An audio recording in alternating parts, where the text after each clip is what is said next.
जय श्री राम। आइए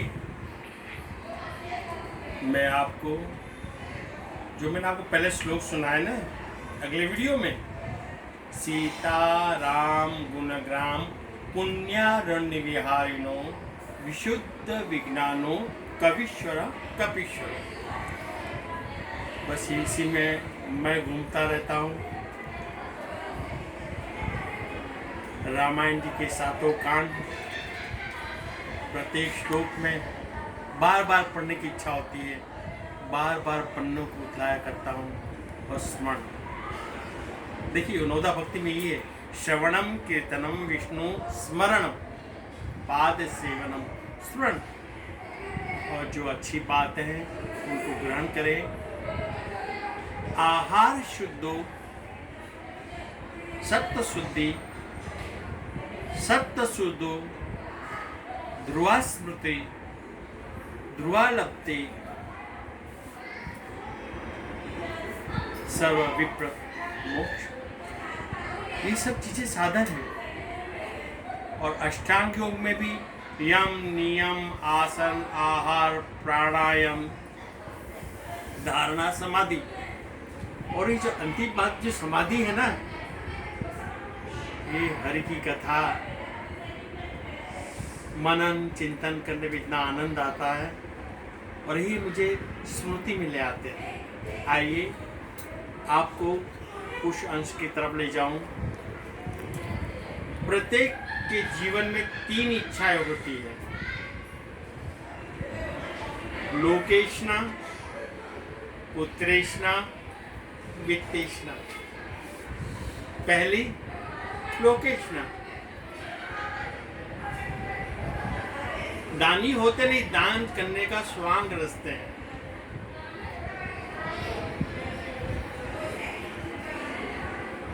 देखिए सूर्य को कोई लोकेशना नहीं है, सूर्य भगवान को पृथ्वी पे हर जगह पे चर अचर जड़ चेतन सभी के ऊपर प्रकाश देते हैं। मैं कहीं बोर्ड लगा के नहीं कहते हैं ये मेरी ओर से जय श्री कृष्ण। वृक्ष फल लाते हैं, मैं कहीं फल खाते नहीं। कहीं आपने बोर्ड नहीं देखा कि वृक्ष ने कहा मैं फल देता हूं। पृथ्वी पर जितने वृक्ष हैं, धरा पे जितनी भी नदियां हैं वे जल का वहन करती हैं, वह जल पीती नहीं है। परोपकार, ये परोपकार है। तो जो परोपकार करते हैं वह कहीं इसी का नाम नहीं लेते हैं। कहीं कहीं मैं देखता हूँ सारा जगनु पोषण करनारो मारो सुखाणारो, वो तो जन्म जन्म नो चोर तमने केम करी जाओ। कुछ अंश दान दिया, मन में अहंकार भर जाता है और अहंकार भर के लोगों की तालियां, लोगों की वाहवाही बटोरने के लिए ये पहला लोकेशन। फिर दूसरा है पुत्रेशना। भागवत जी में कहा ब्राह्मण को, आत्मदेव ब्राह्मण को, तेरे भाग्य में पुत्र नहीं है। बड़ी विनती की, अच्छा ये फल अपनी पत्नी को दे देना, गर्भवती होगी पुत्र हुआ। ये कथा आपको पता है। मेरा पुत्र सबसे ज्ञानी हो, सबसे महान हो, ऐसी इच्छा होती पुत्रेशना। तो तीसरा है वित्तेशना। जगत में मेरे जैसा कुबेर कोई नहीं, ऊपर कहाँ से होगा भाई। कुबेर तो कुबेर है, आप कुबेर नहीं बन सकते हो। लक्ष्मी चंचल है, कब आएगी कब जाएगी आपके भाग्य का उदय हुआ है।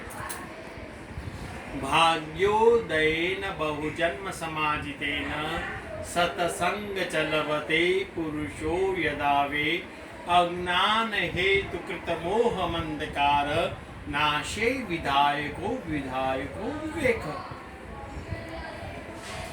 देखिए आपको भागवत जी एक और चीज सिद्धांत बताता हूँ। बाली यज्ञ कर रहे थे, शुक्राचार्य महाराज उनको वैदिक पद्धति से यज्ञ करा रहे थे। वामन भगवान वहाँ उपस्थित हुए, उन्होंने भिक्षा मांगी, ओम भिक्षाम देहि। बलि राजा दान देने के लिए गुरु जी का भी नहीं सुना, नहीं कहीं फोटो खिंचवाने के लिए बैठे कि अब मैं स्वर्ग के प्रति और ब्रह्मांड दे रहा हूं। देखिए वहां भी सिद्धांत आप देखिए, दान हमेशा गुप्त होता है, उसमें वित्तेषणा का अहंकार नहीं होता। आइए मैं आपको रामायण जी के एक और ऐसे हृदयस्पर्शी प्रसंग में ले जा रहा हूं। गुहराज केवट के नगर के राजा थे। केवट हाथ जोड़ के प्रार्थना करते हैं कि हे गुरुराज, कुछ उपकार थे गुरुराज के ऊपर केवट के, ताज मांगने का अधिकार है। तुम हाथ जोड़ के कह रहे हैं कि हे गुरुराज, कल सुबह गंगा तीर पर कोई नौका नहीं रहेगी मेरे सिवा, मेरी नौका के सिवा। गुरुराज कहते कि मांग मांग के इतने सालों में आपने क्या मांगा? अरे जमीन मांग ली होती, सोना मांग लिया होता, चांदी मांग लिया, राज्य मांग लिया होता, और भी जितने जितने भौतिक पदार्थ हैं, सकल पदार्थ दिया जगमाही, जो भी है अगर मांगो तो मैं तुझे दे दिया होता। केवट नहीं कहते, केवट कहते हैं आपने कहा था मैं जो मांगे मैं दूंगा, मैं इतना ही मांगता हूँ, कल सुबह गंगा के तीर पर एक भी नौका नहीं रहेगी मेरी नौका को छोड़ के। गुरुराधे का ऐसा ही होगा। दूसरे दिन भगवान श्री राम उठे, यम नियम आसन प्रत्याहार प्रत्याहार प्राणायाम सभी क्रिया निपटा के प्रस्थान के लिए तैयार हुए। भगवान श्री राम, माँ सीता, लक्ष्मण जी चलते चलते गंगा तीर पे गए।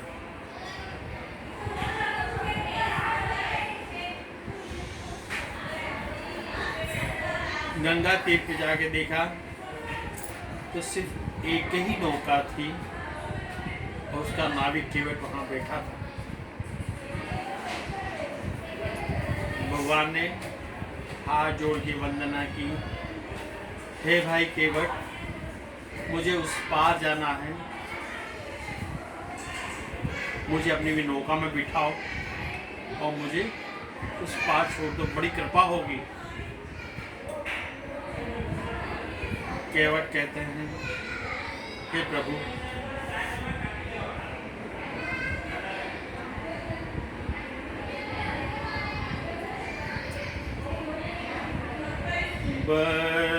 बरबश राम सुमंद पठाए, बरबश राम सुमंद पठाए, सुरसरि तीर आप चली आए, सुरसरि तीर, सुरसरि तीर यानी गंगा जी, सुरसरि तीर आप चली आए, मांगी नाव न केवट आना, कहीं तुहार मरम में जाना।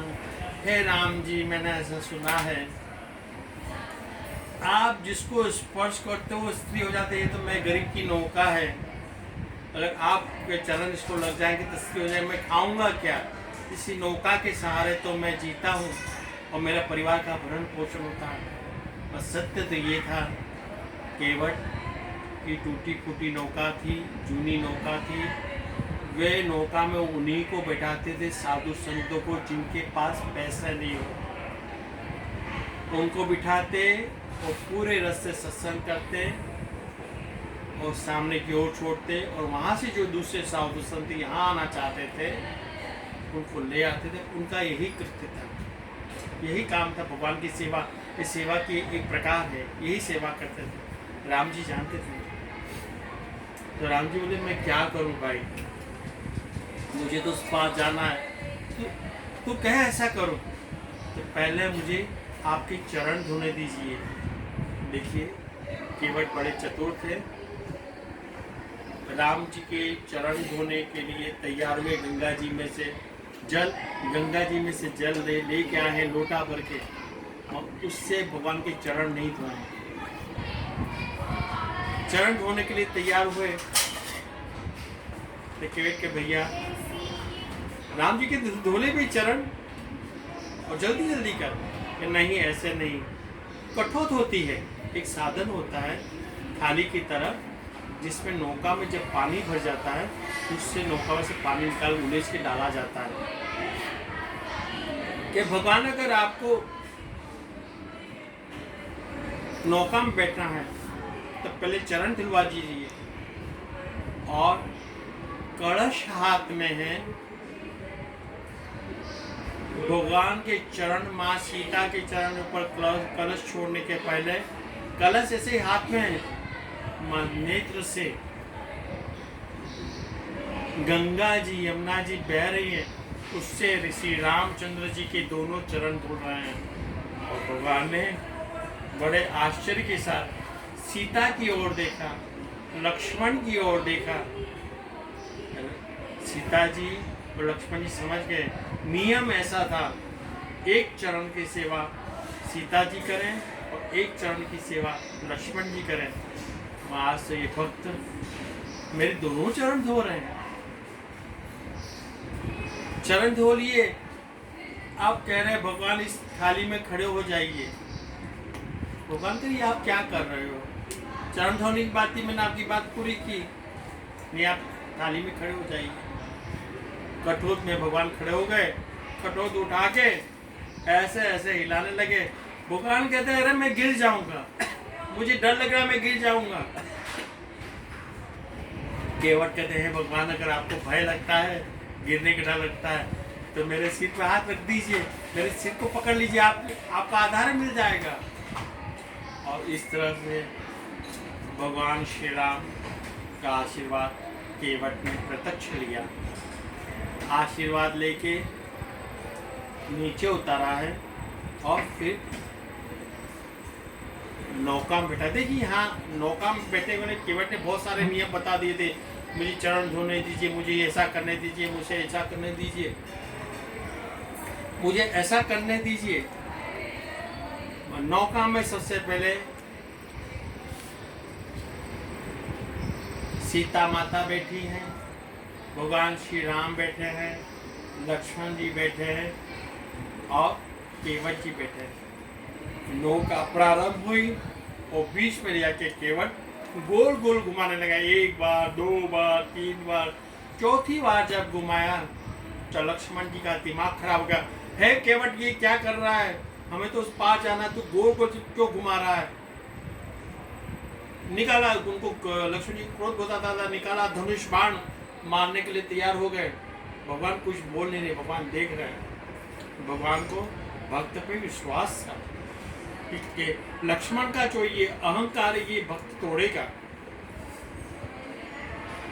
केवट कहते हैं अरे आपको मारना तो मारिए ना, मैं तो तैयार खड़ा हूँ। मैंने ऐसे शास्त्रों में पढ़ा है, जो जिसके हाथ से मृत्यु तो उसको अग्नि संस्कार देना पड़ता, जो अग्नि संस्कार करता है उसको पिंड दान करना पड़ता है, और जो पिंड दान करता है उसको भोजन करना पड़ता है। चले एक बाण। केवल की बात सुन के लक्ष्मण जी सर झुका लिए, भगवान के सामने देखा धनुष और जो बाण निकाला फिर से अंदर रख दिया। अब भगवान कहते हैं केवट अब क्या बात है, अब तो बता कि प्रभु 4 चक्कर में आप परेशान हो गए, आप तो मनुष्य को सभी योनि को 84 लाख योनि में घुमाते हैं, तो उनका क्या हाल होता है? भगवान कहते हैं मैं क्या करूं, कुछ उपाय बताइए प्रभु। तो भगवान कहते हैं जो नित्य रामायण जी के 5 उपाय बोलेंगे इस 84 लक्ष योनि में उनको घूमना नहीं पड़ेगा। केवट प्रणाम करते हैं, वो यही चाहते थे, क्योंकि संत थे। संत अपने लिए कुछ नहीं मांगते, औरों के लिए मांगते हैं।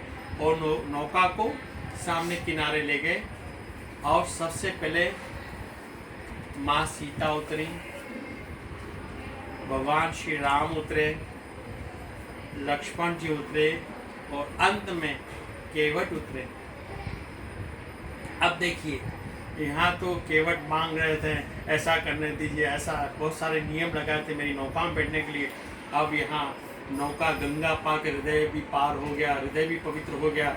अब केवट जो कहते उसको ध्यान से सुनिए। केवट उतराही दंडवत कीना, केवट उतरही, दंडवत यानी साष्टांग प्रणाम, जमीन पे छुके, जैसे लकड़ी गिरती है ना, ऐसे सीधी। सभी अहंकार शरणागत स्वीकारने की प्रथा है। केवट उतरही दंडवत कीना, देवई नाथ कछु नहीं लीना। मैं किसी का उपकार रखता नहीं हूँ केवट, आप मुझे नौका में आना, ये उतरा ही ले लीजिए। केवट ने जो हाथ जोड़ के कहा है उसको हृदय से सुनिए। कर्ण मूलाधार, हृदय का आधार है, यहाँ इस बात को ले जाइएगा। केवट कहते हैं, नाथ में आज काहू न पावा नाथ। आज मैंने इतनी बड़ी संपत्ति पाई है भगवान, मेरे सिवाय किसी को मिलेगी भी नहीं, न भूतो न भविष्यति। नाथ में आज काहू न पावा, मीटहि दोष दुख दारिद्र दावा, मीटहि दोष दुख दारिद्र। आपके दर्शन करने से, आप मंदिर में दर्शन करने जाते हैं, भगवान की मूर्ति देखते हैं, आपके कष्ट, आपके दुख, आपकी आदि व्याधि सभी दूर हो जाती है। इसी के साथ रामायण जी की इस अंश के साथ ताप्ती तट से पंडित श्रीकांत ओझा का जय श्री राम, जय श्री राम, जय श्री राम। नमः पार्वती पते हर हर महादेव, हरि हरि।